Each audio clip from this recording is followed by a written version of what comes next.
You always forget your lines, and only when the scene is long past do you remember what you were supposed to say.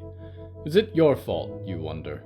You have hardly been given a script, but then again, those who stand on the stage beside you know theirs by heart, so natural in their delivery that you would think it was real. But it is real, isn't it? All of it.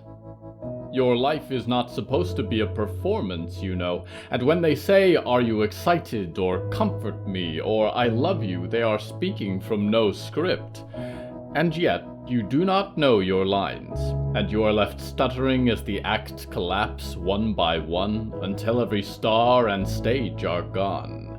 The world left behind the velvet curtains is gigantic, the trees darker than any matte painting. You cannot find the words to greet it, but the forest does not mind, and bids you in turn hello from the Hallowoods.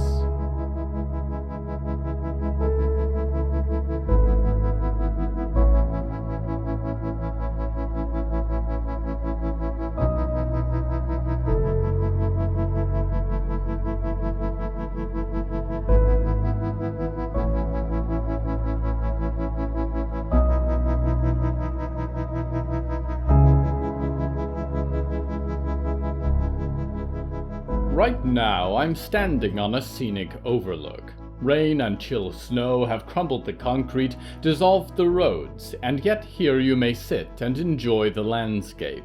A forest of towering trees, the red of their bark darker with each passing year, and great mountains rising on all sides. It is on a road here where a shining red convertible comes finally to a stop. The theme of tonight's episode is lines.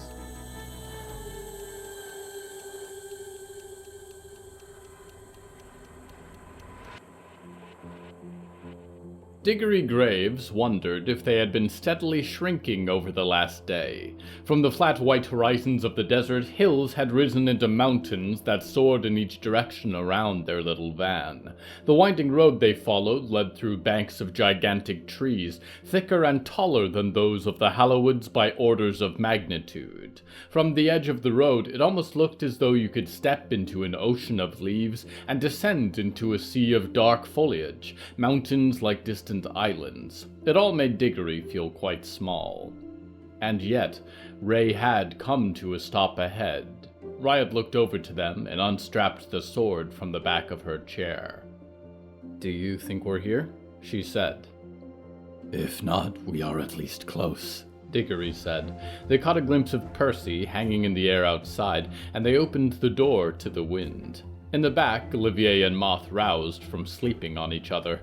It had been good to see Moth getting any sleep at all, although Diggory required none. For Moth it seemed important. "We've stopped?" Moth said from the back as Olivier shook himself awake. "Looks like it," Riot said. "Let's go see what's out there." Diggory joined Riot in disembarking the RV, and the earth swam beneath their feet after so much driving. Cracked rock ledges rose up on one side of the road, and on the other a viewing platform of broken concrete protruded over a canopy of black leaves that fell into ravines and valleys below.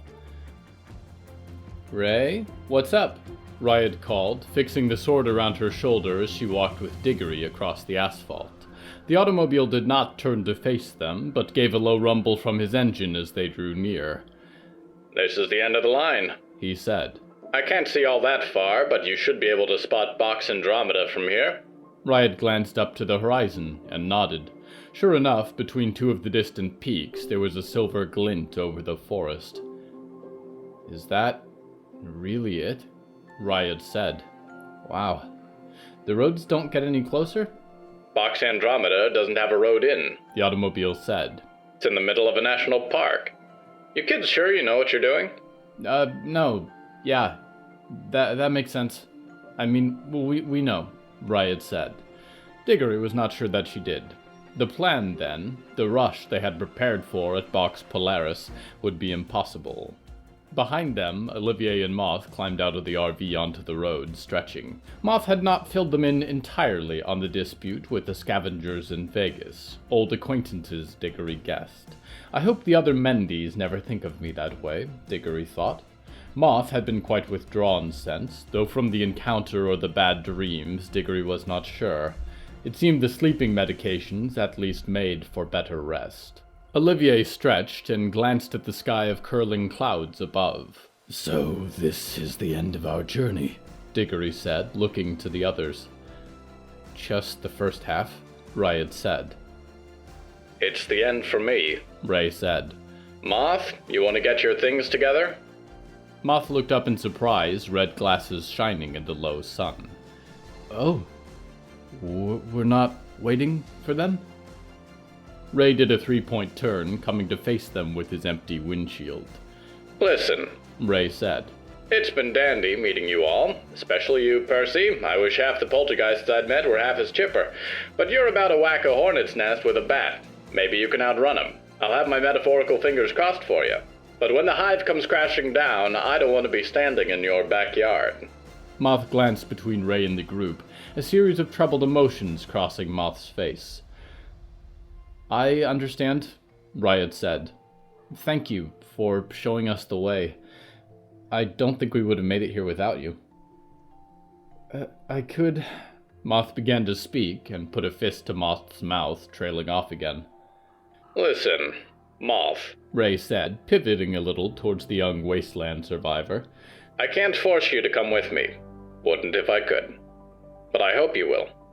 I know Vegas ain't home, and neither is Chicago, but you're welcome to stay with me. My home's the open road. If this is where we part ways, I understand.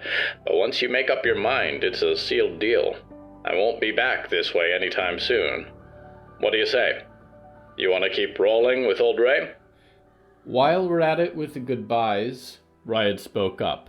The wind whispered through the forest below them, and she shivered. Olivier, Diggory, Percy, thank you for getting me this far, but it's not going to be safe from here. I don't know if I'll come back. We could get lasered or shot up full of bad dreams or made to star in Botco commercials. So if you want to leave now, you should, and I'll understand. I mean, you don't have any kind of chance without me, Olivier said. This is what I'm here for. I'm staying. Diggory looked over to Percy, who stood as a whisper of light beside Ray. Diggory did not speak, but they hoped the question in their expression was clear. Are we prepared to do this? At the risk of being torn apart, or burned to cinders, or caught in a labyrinth of metal halls, do we keep walking?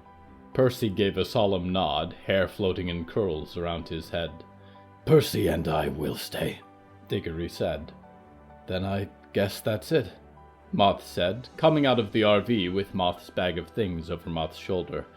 Thank you, everyone, for taking care of me these last weeks. I'm sorry about Vegas. You've been wonderful.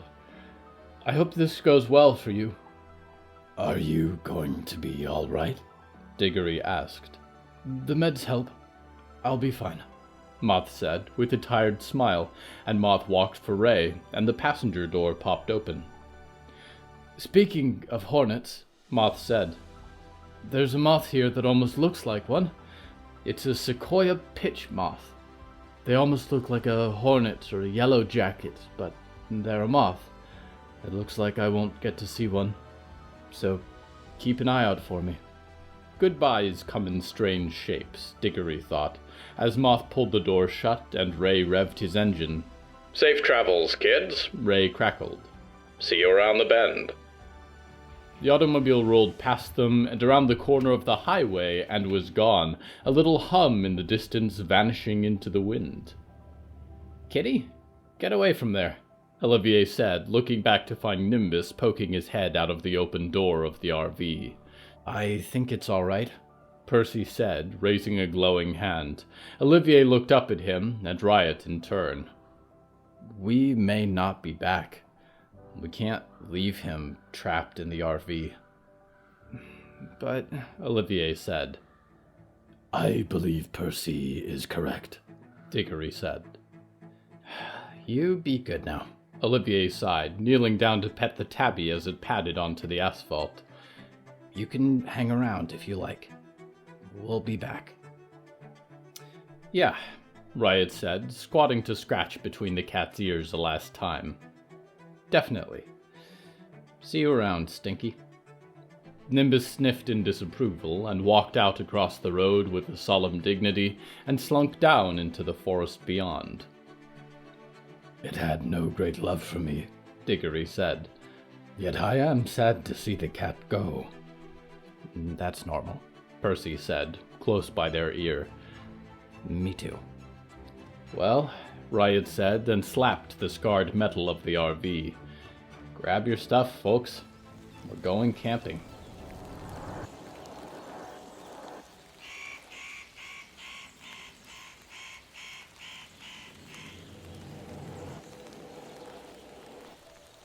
America is a country of broken lines. The highways that once led in tangled threads from one side to the other are cracked in the middle, and too often now do their ends leave off in broken expectation, final destinations swallowed by a different line, the rising ocean, steadily claiming more of the world above, drinking the blood of cities and coastal towns, sending their inhabitants inwards to new beaches and shambling villages built from the wreck. Broken is the border between countries, at least here, where the botulous corporation's wings spread wide to encompass the continent, whose draining probosces bled dry what little resolve still remained in your rulers. What would your world look like, I wonder, if they had been as successful in other places? We go now to one who stands at a broken line.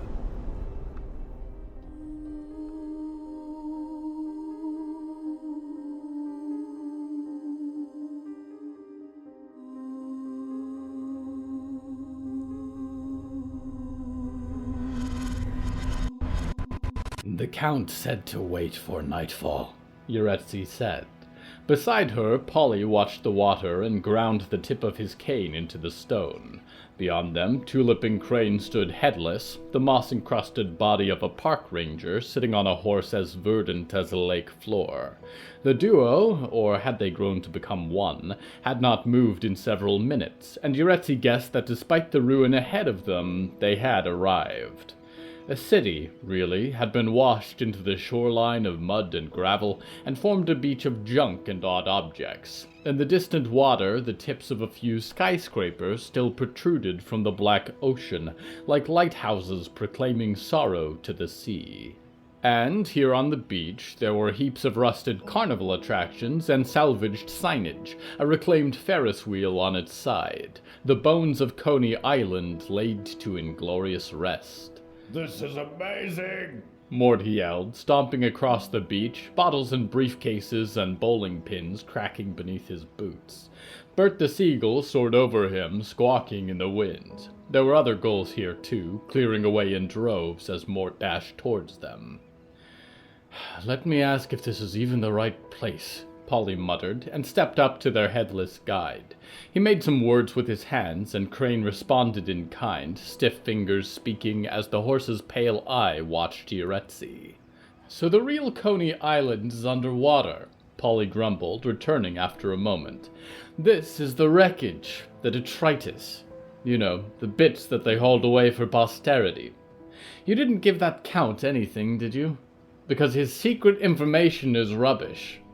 "He said to wait until nightfall," Yaretzi repeated, and grew a little more like a wolf as she lay down on the beach, found a comfortable way to rest among the peeling taxi parts and newspaper pulp.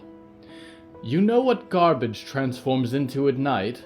Garbage in the dark," Polly huffed, and flicked a cigarette into his fingers with a rustle of sparks. He lit it with a fiery sigh and began to pace over the beach. "You should relax," Yaretzi growled gently. "Do your yoga. We have a few hours left." "We're idiots," Polly breathed, a wisp of smoke escaping his lips as he looked to Yaretzi and the grim horse. "Don't you get it? It was a joke. One big prank. Best case scenario, he's wasting your time out of spite, because otherwise he's waiting for night so he can ambush you. The darkness is his friend as much as the sun is yours. Yaretzi sighed deeply and laid her head on her paws. Sleeping as a wolf felt as though she were wrapped in a fur blanket, an impervious, glorious blanket. You sat and filed audits in the underworld for centuries, Yaretzi said. I expect you can entertain yourself for an afternoon. Polly stopped pacing and sat down beside her. The fire in his breath was demon flame, sweet spice to her lungs. This was supposed to be it, he whispered. Our big thing. Our celebration. And it's all ruined. I mean, really, when you think about it, how many carnivals are there at all? Maybe this is all that's left.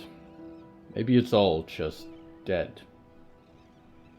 Mort is enjoying himself, Yaretzi said. Mort, meanwhile, had found most of a carousel, and pushed against a cavalcade of ponies and hounds and long-necked birds.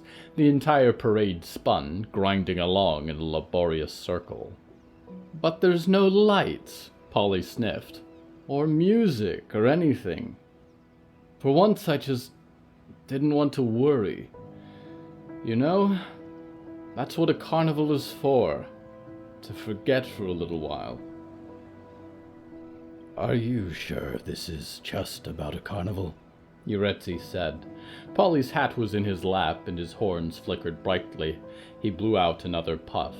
In the distance, Mort leaped onto the carousel, whirring around several times before sliding off into a heap of garbage. I suppose it's all just catching up with me, he said. And the stress, watching our backs all the time. And carnival or no carnival, I still have no idea what we're doing here.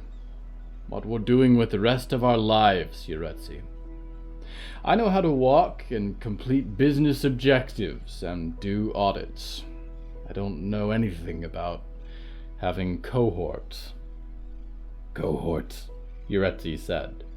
A family, said Polly, and crossed his arms over his knees. I do, Yaretzi said, and nudged the shoulder of his suit with her great nose. And it is not always running, always chasing. There is no mission except to enjoy the time you have together. It is not always easy or pleasant. Sometimes families annoy each other more than anyone else in the world. But when the rain comes, you find shelter. And when the sun shines, you lay on a stone and feel its warmth. Seasons bring plants and flowers and birds. You laugh together, and dance, and make art and music, and build a home to welcome others. This life can be whatever we make it, Apollyon. I suppose so, Polly said, and rubbed a smoldering tear from his face. Whatever we make it. He looked down at the cane in his lap, and she started as he began to laugh, a chuckling peal that echoed across the beach. It did not quiet, but grew into a hysterical howl. This is it, Yaretzi thought. I've broken him entirely. The dead horse shifted slightly, surprised by the sound. Polly's laughter drew Mort away from his carousel, and he came shuffling towards them through the debris, red armor shining in the afternoon sun. I cannot tell if you are weeping or amused, Yaretzi said. Whatever we want, Polly choked out, and he got up to his feet and lifted his cane in his hand. Embers seemed to flicker in the contours of its polished handle. I've been carrying around a jolly old wellspring of power here. For what? We've been looking all this time for a carnival. Well, let's have a carnival. He gave the cane a twirl, and light and fire spun from its wooden surface, and all the beach was blanketed in rapturous light. It is easier than it has ever been to arrange for contact and entry to your local dreaming box. For first adopters, it was a much more challenging process. Despite our best efforts, we simply weren't prepared for the demand as our first dreaming boxes nationwide opened doors. The onset of the black rains, the increasingly apparent effects of climate change, global conflicts, and public health emergencies made the Prime Dream a perfect product solution for its time. To make matters even more difficult for us, some of our dreaming boxes have limited road access, ensuring scenic views and a safe distance away from local urban areas. On minimum, a clear half-mile allows for our box security to see any potential threats coming. This made for longer waiting periods as the first customer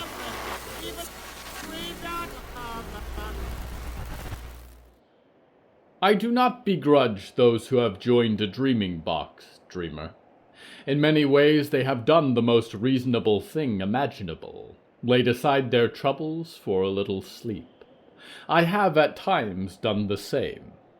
I am glad, however, that you have not joined their slumbering ranks just yet.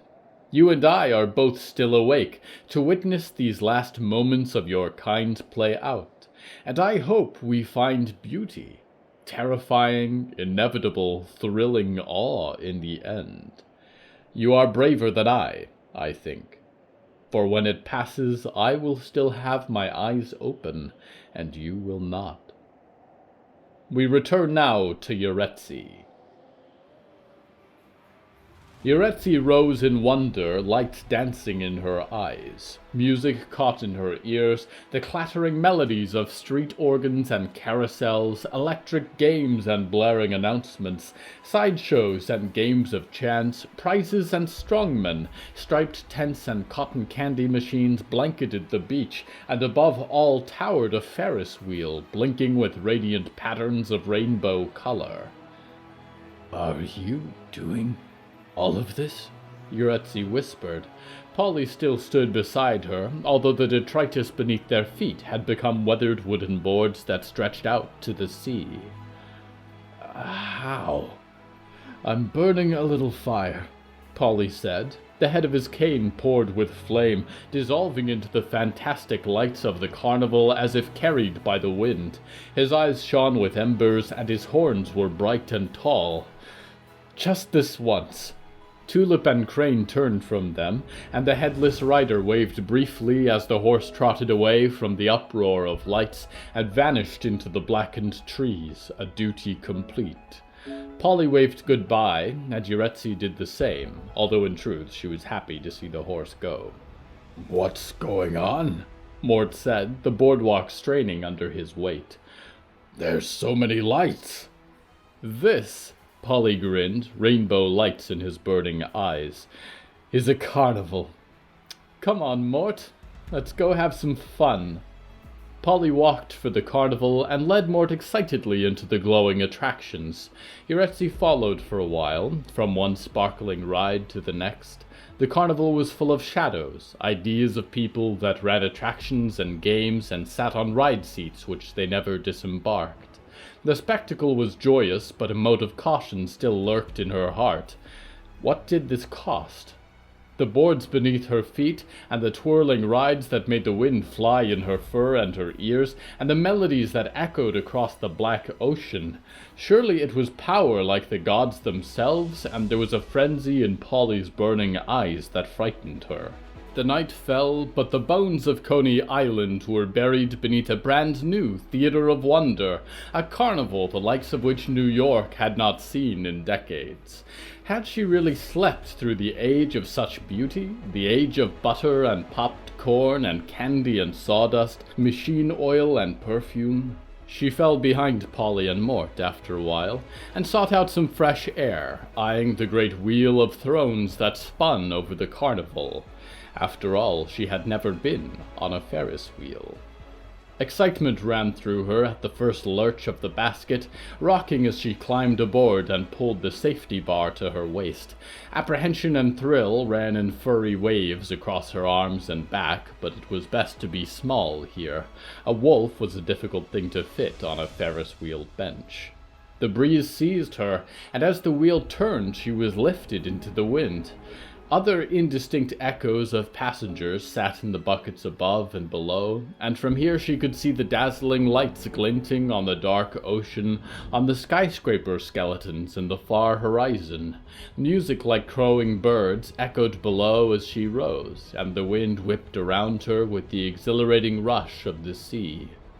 Below her she could see Polly and Mort at a game. Mort hit a lever of some kind with his claw and rung the bell at the top of a high striker. The prize was a gigantic stuffed toy that resembled Bert. Polly gave her a wave, and she returned it, and laid back in her chair as it ascended into the night sky. She had rarely been quite so high up, and kept a hand firm on the guardrail, a scant assurance for the height. When her chair reached the top of the wheel, the movement stopped, leaving her for a moment at the peak. The forest spread out on one side into marshy pools and clearings, and on the other, the ocean of lights. All the carnival's glory was below her hanging feet, and above her a field of stars.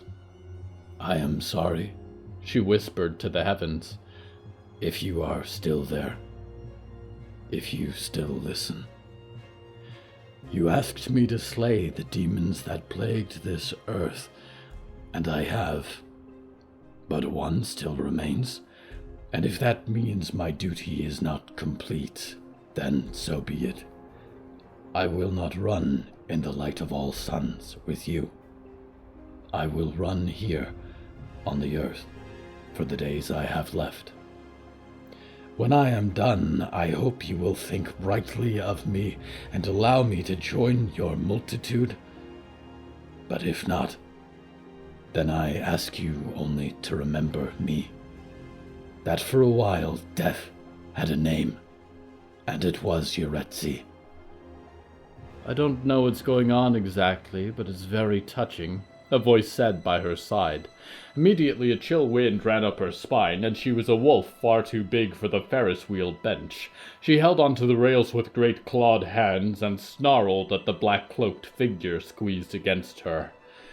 "Why are you here?" Yaretzi growled, and the Countess frowned, trying to keep fur away from her face. "Has Barb come to run unwinnable games?" "More or less," the Countess said. There was an urgency in the woman's eyes that gave Yaretzi pause, and she breathed deeply, tried to release the wolf again, shrink down enough to sit beside the Countess comfortably. "Listen, Starwolf," the Countess said.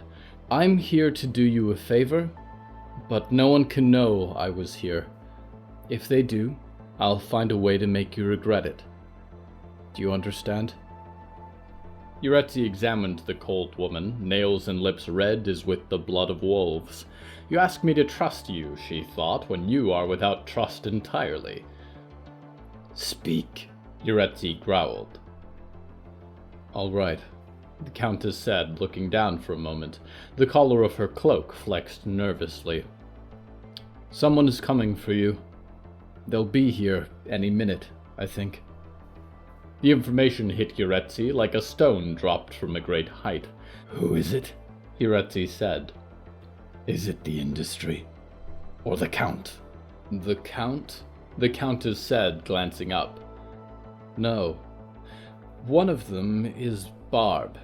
Please, if you can help it, don't kill him.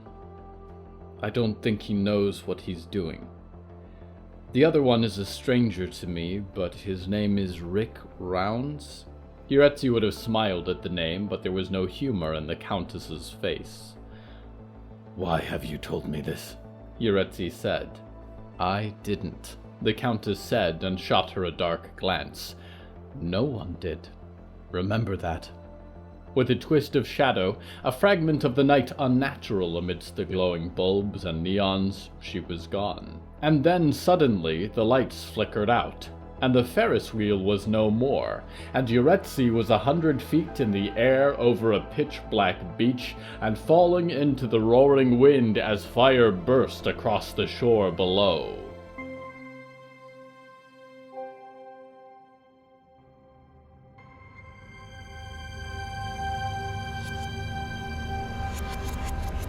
They live in the burrowed craters of asteroids and scuttle across the starlit expanses with blazing eyes like black holes and countless chitinous talons. Their carapaces are planetary mantles, their mandibles the reaping scythes of moldering worlds. They are the astral doom, the dreadnoughts of deep space, and give pause even to those in the Council of Heavens, for these are great destroyers, and they are death indescribable.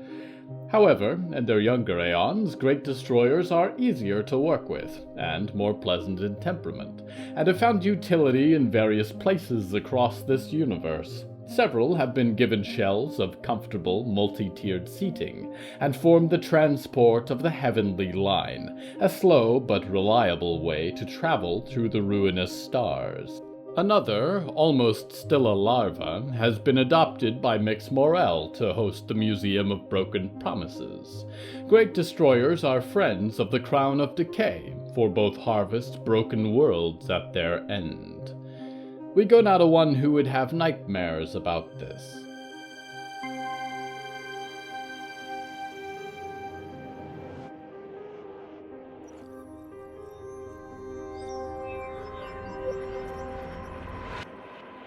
Buck's eyes stung from the light, but the air was fresh in his lungs, an escape from the stifling dust of the closet. He leaned against the doorframe for support. His joints were on fire, and each of his bones held an individual ache. "Thanks," Buck said. Jacob made no reply beyond a quick nod, and nodded again to his mother as he left the room. "I hope you understand why that was necessary, James," Mrs. Wicker said, kneading bread on a countertop. Her graying hair was tied back, and the light of a stone oven glistened in her eyes. Buck did not, in fact, understand why his day of discomfort had been necessary, and grit his teeth through the pain of standing. "I've learned my lesson, Mrs. Wicker," he said. She continued to roll out the dough and looked up at him. "And what lesson is that, James?" Buck swallowed and tried to hold himself upright. "Not to go about questioning your authority." She looked at him, and his heart fell. She turned and removed a utensil hanging on the wall, a long metal spatula for barbecue. With a fastidious calm, she set the end in the stone oven and turned back to Buck. "That isn't quite right," she said, and leaned on the counter. "Do you still not understand what you've done wrong?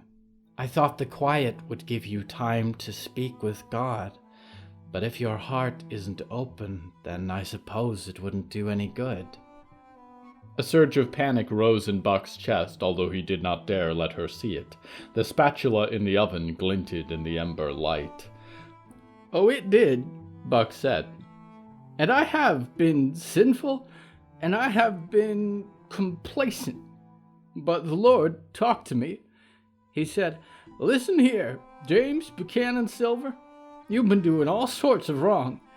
Mrs. Wicker's been trying to help you, and all you've been doing is talking back. You've been tempted by a sinful life. But he said to me, if you want to be with me in heaven, you gotta respect the sacrifice I made for you. You gotta make sacrifices too. And I will, Mrs. Wicker. I'm humbled in my heart." Tears streamed down his face, mostly from the pain in his bones. Please, he hoped, let this be what you want to hear. She stared at him with eyes like hailstones, and the furnace crackled.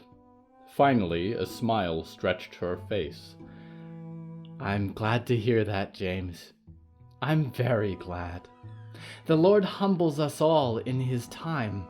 It's always best to accept it before you lose everything, like Job. I was proud before I lost my husband, but these painful lessons are always for a purpose.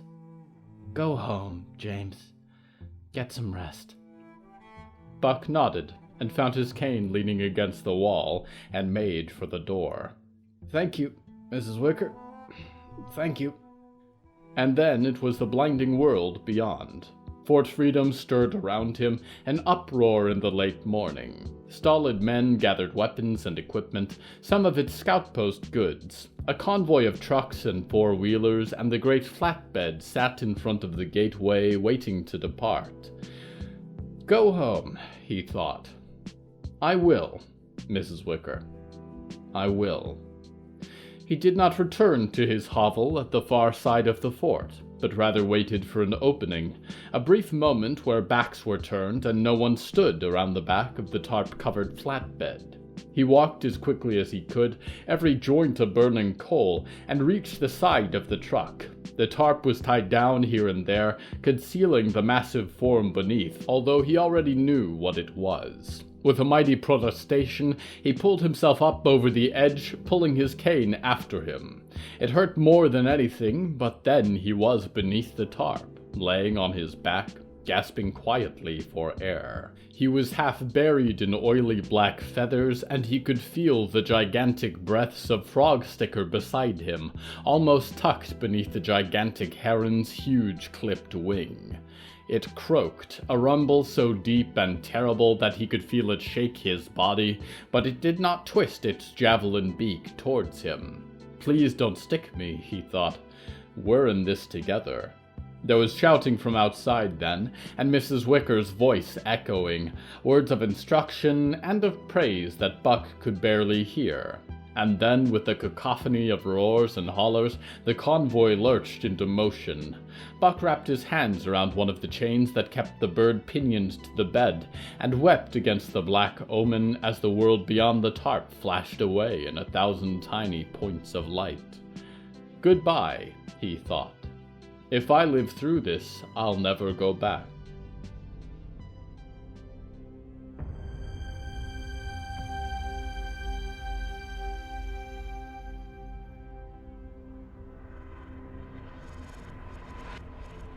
Lines. Few things in nature are straight, dreamer. It is easy to imagine construct and boundary, methods of order that make sense of the world around you. Into danger, into forest, into new horizons.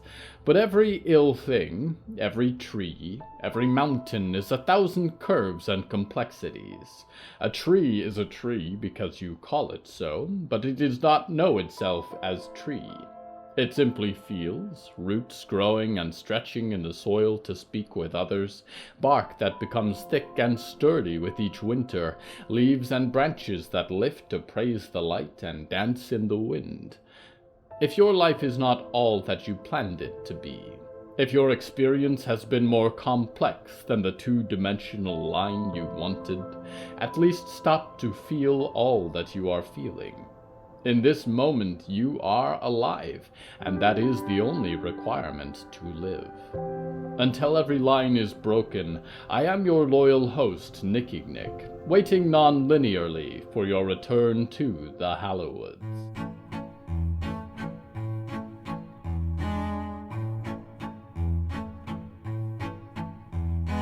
Hello from the Hallowoods is written and produced by William A. Wellman. Hello, that's me. If you enjoyed this show, please don't forget to follow it and share it with a friend. The bonus story that goes with this episode is called Return Trip, and it's available on the show's Patreon at patreon.com/Hallowoods. Because we operate without ads or sponsors, our supporters are all that keeps this show going. Plus, supporters get weekly bonus stories, behind-the-scenes content, exclusive merch, and even more. Merchandise and episode transcripts are available at hellofromthehallowoods.com. You can even find us on social media at @thehallowoods. Music is used under license from artlist.com. Our opening theme is Forest Overture by Yehezkel Raz, and the closing theme is Farewell by Belsitzman and Matan, Ephrat. Until next time, dreamers, please make sure to get off at the last bus stop. If you do not, the bus will carry you back to its subterranean hole, and you will spend the night in its hive, and you will not see daylight until the beginning of the next morning's route.